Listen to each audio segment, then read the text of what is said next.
गचर औषधीय गुणर विषय कहवाक जाऊँगी। तुलसी गच यार पत्र को महु सहित मिसाई खाइले थंडा रोग भल हुए। तुलसी गच अम्लजान प्रदान करे।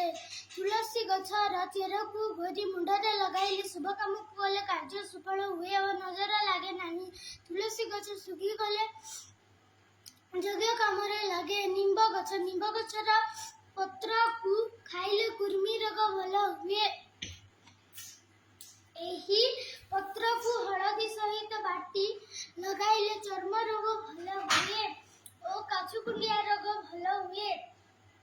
यार चेर को बेकर पिंधिले दृष्टि पड़े नहीं।